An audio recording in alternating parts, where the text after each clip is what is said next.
right? I noticed that for some reason, no one wants the best seats in the house. Okay. So, what we're going to look at today, when we get started, is the law of sines.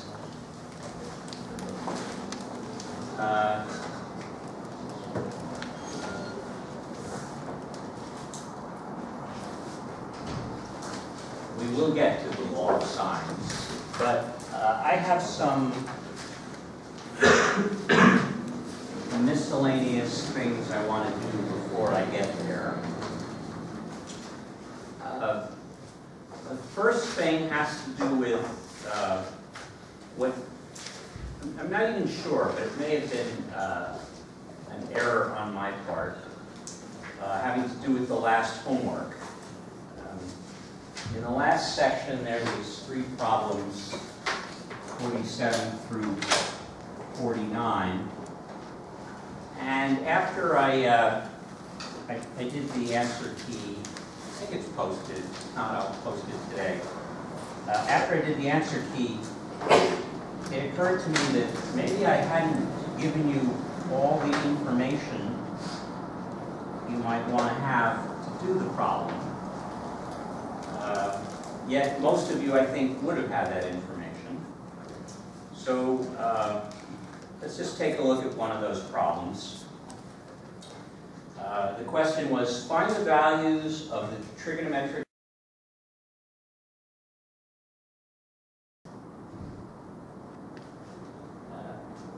now you have to remember from your geometry something about inscribed angles. If I have an inscribed angle here, we'll call it theta, right? It's equal to the angular measure of this arc. So this is also, no, that's not true. That's true of a central angle. This is half of that. Well, that's really neat. In other words, this angle, whatever it is, only depends on what this, the length of this chord here, or if you like, the measure of this arc. So I can kind of move this angle around. I can kind of move it here, and I have the same theta. All right, but I'm going to move it to a specific place. I'm going to move it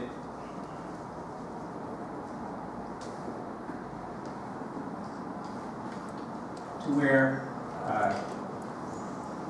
this ray goes through the center.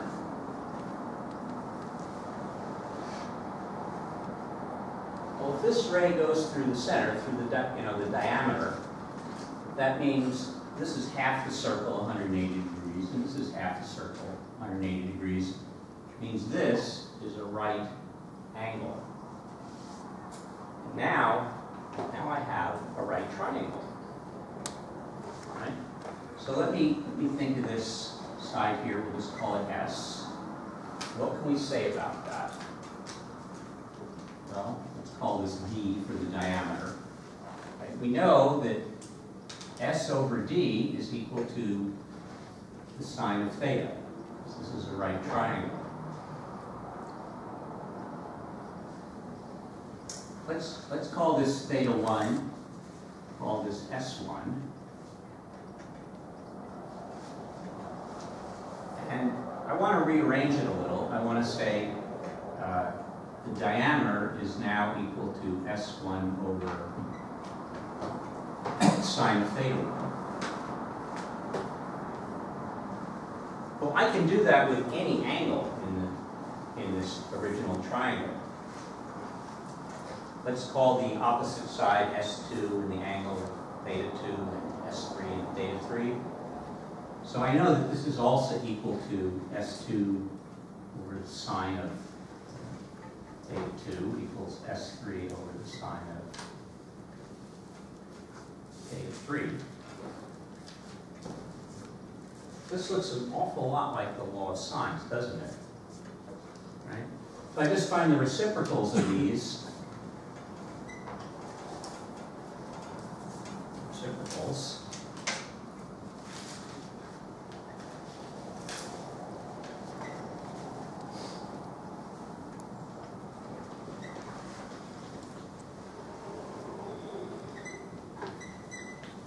that is the law of sines. Okay, but so what? It's just another proof. But now I know what not sine of angle A over A is. I know what its reciprocal is. Its reciprocal is the length of the diameter of the circle that inscribes that triangle. Ooh, there's something else there. This isn't just some arbitrary number.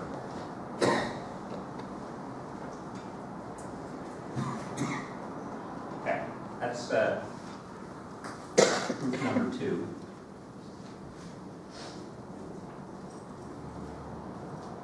Okay, so any questions? Anyone else think that? Yes. The last part should be over S3. Thank you.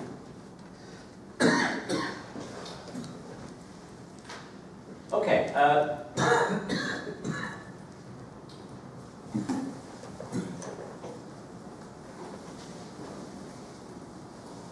We're not quite done here.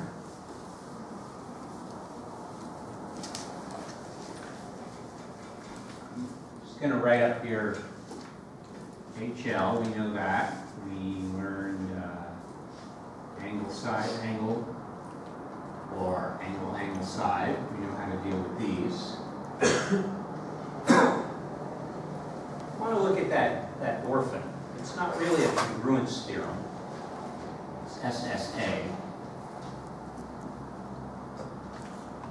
And I want to see maybe we can do something with that now. We have some, hopefully a triangle. We have some angle theta, and we have side 1 and side 2. We can't do any more with the angles right now. We only have one angle. But think, what about this angle here? Let's call that alpha.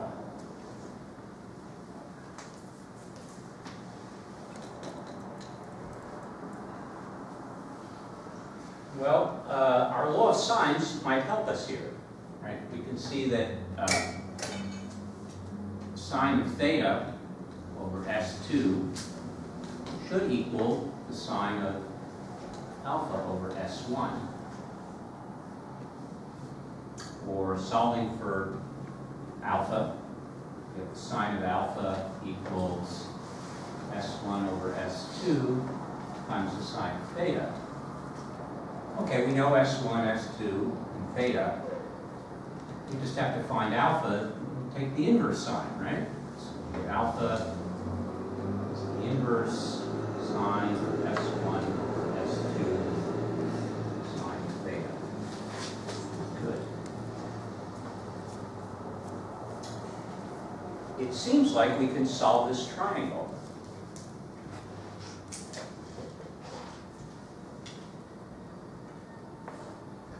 Maybe we should look at an example here. Let's say our angle here is 30 degrees.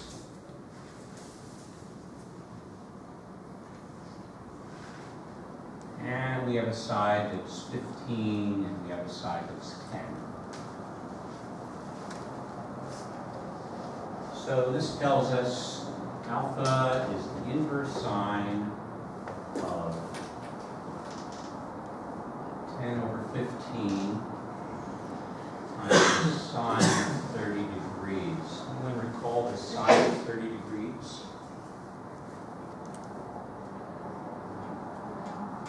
One half. So this is just the inverse sine of 5 over 15, 1/3. Okay, that sounds plausible. Divided by 3. Oh, that's the sign, inverse sign. 1 divided by 3. I get approximately 19.47. 19.47 degrees, is that right?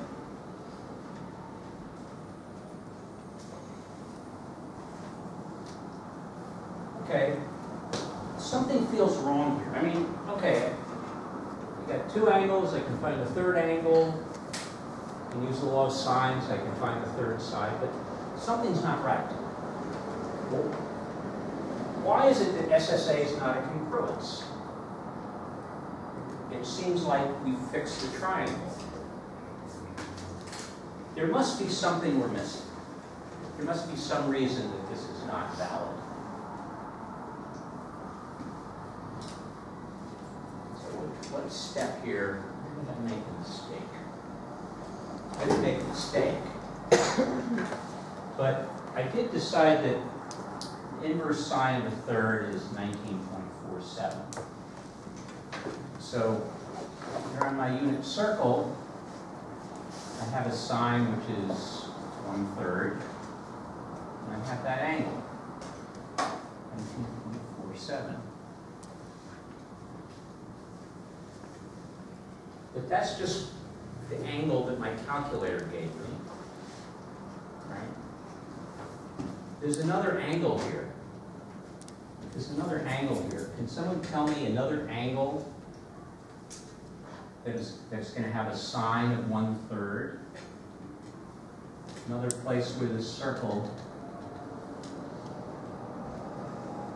is going to meet 1/3.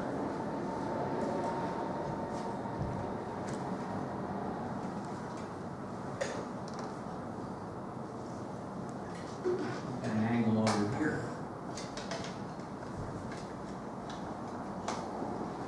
What's that angle? 160.53. Say it's 160. You have to speak loud, John. 160.53. 60.53. Okay. How did you get that? Subtracted 180 for 180. Yeah, it's the supplement. Okay. So this could also be 160.53. Say, well, what does that mean? Well, that angle kind of looks like this. It's a obtuse angle. So I really have, you know, when I present this problem, there are really two solutions, right? I tend to kind of swing out here, and this angle could be 19.47, or it could swing in here, and now the angle is 160.53.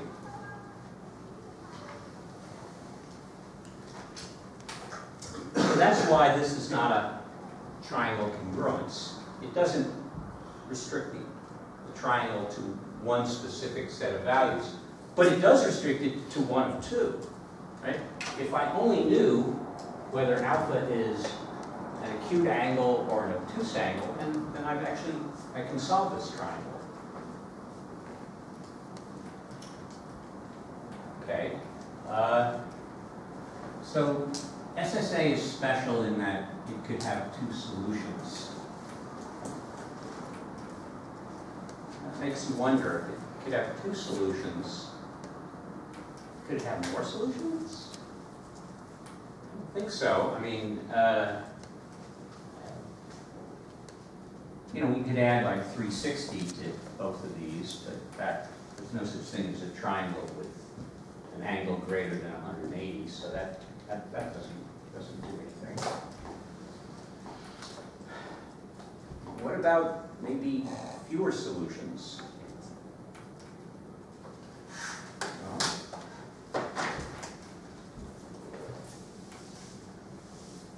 let me create an example where we might have fewer than two solutions. what if I have 60 degrees here,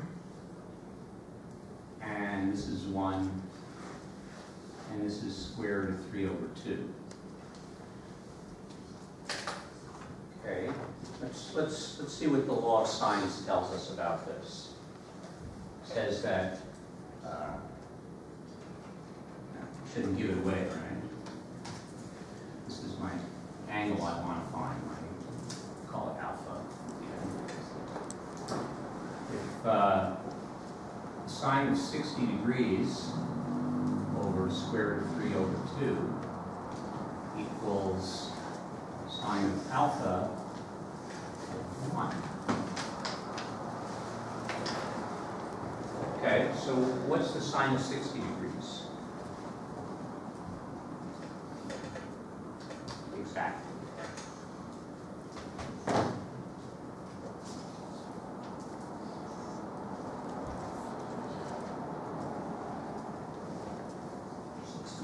So I know this is 1, this is a half, this is square root of 3 over 2. The sine is the square root of 3 over 2.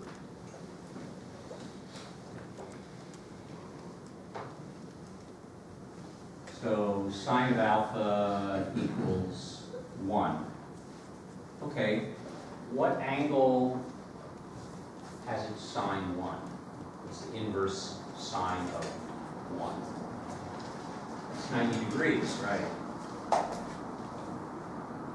What's this? We found, the supplement here work. What's the supplement of 90 degrees?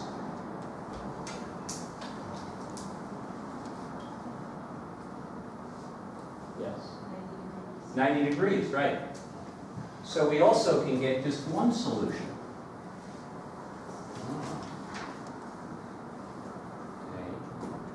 Two solutions, we get one solution.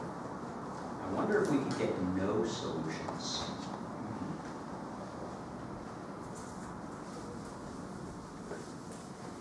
Well,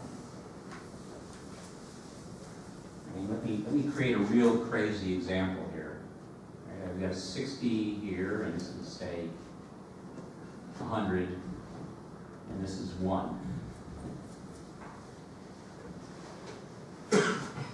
Well, that's clearly not going to be a triangle, is it? Right? There's no way for this to reach down to the third side. But let's say, let's say it's not 1, it's something close and we're not sure. What happens? When we go through our little law of sines process here, what happens? Let's take a look. So, make believe that such a triangle exists. Here's my alpha, this is 1. So I know that the sine of 60 degrees over 1 is going to equal the sine of alpha over 100. Well, so the sine of alpha is going to equal 100 times the sine of 60 degrees over 1. Well, that's 100 times the square root of 3 over 2. So I want the inverse sine of 100 over the square root of 3. Okay. What's wrong?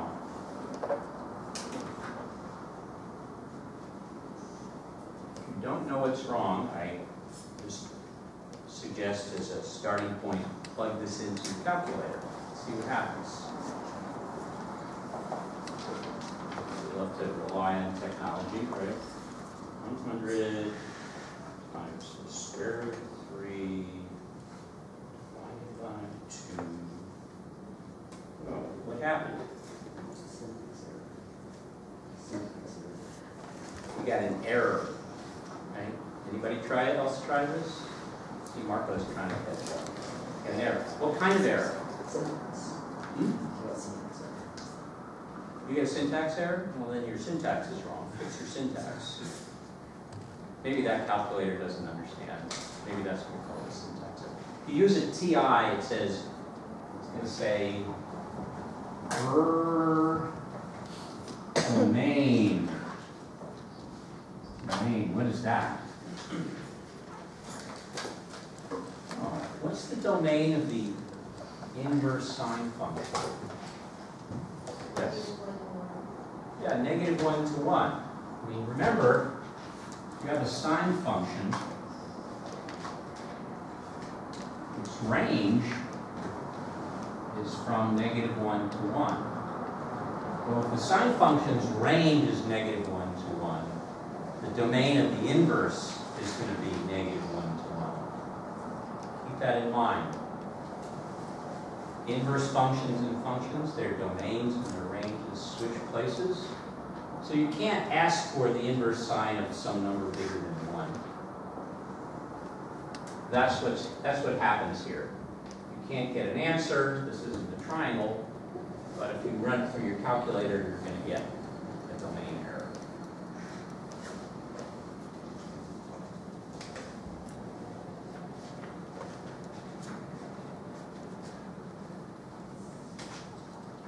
I think that's all I have for you today. Thank you.